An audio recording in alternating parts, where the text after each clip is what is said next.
What's up, guys? We're back with episode 54 of Tuesday Tips. We're going to be doing two episodes, one this week, one next week. Gonna be quick, helpful tips on your last four edge cases. So this week will be last four edge cases, and next week will actually be last three edge cases. They're both set up quick algorithms for when you're doing cycles with your last three or four edges. So this week's going to be last four. There's four cases we're going to go over. They're all pretty short algorithms, but they're really easy to learn and implement and definitely recommended. So a common thing when you're doing your last four edges is you want to do cycles. That's usually one of the most efficient ways to do them, especially on 5x5 and 6x6.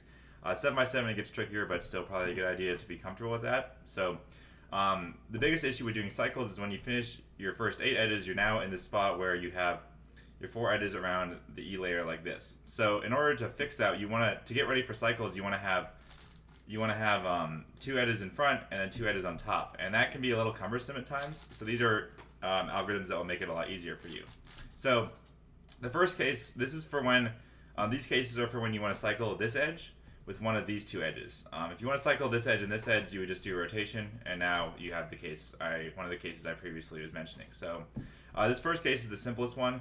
We want to cycle these 2 edges without a flip, so notice how this piece just cycles right into this edge, the green and orange here. So really simple, we go F prime, L, R prime, F. Now we have these 2 pieces ready for cycle, and the 2 edges on top right here, nice and easy. So that's the simplest one. The second one is when you want to cycle these 2 front edges, but this piece is flipped. So you could do a slice flip slice to solve this one edge, but that's not the most efficient thing. So what you do here to flip this edge and to get these 2 on top is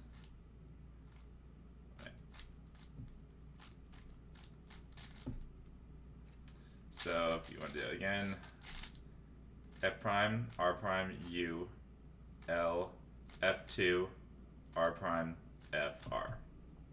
This is the worst case. It's a little slow, but you do notice you do flip this edge and get these 2 on top, which sets you up nicely for cycles. It's not the worst thing ever, though. And then you can go right into your next cycle. So those are the first 2 cases for when you want to cycle the front 2 edges. This is now, the next case is for when you want to cycle the front left edge and the back right edge. So this is the simplest one. It's when you notice how here, we want to cycle the blue and orange edge. If I just do an R2, we have it right here, so it's ready to go.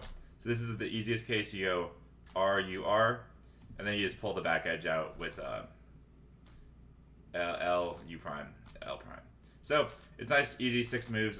Just R, U, R, pull out, and then we go into that cycle right there. Really simple.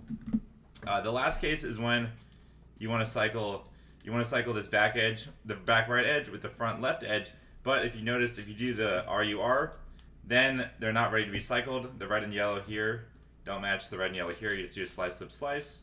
So there's an easy fix for this. Also, this one's really fast. You should definitely use this one. Is F prime, R prime, U, L, F.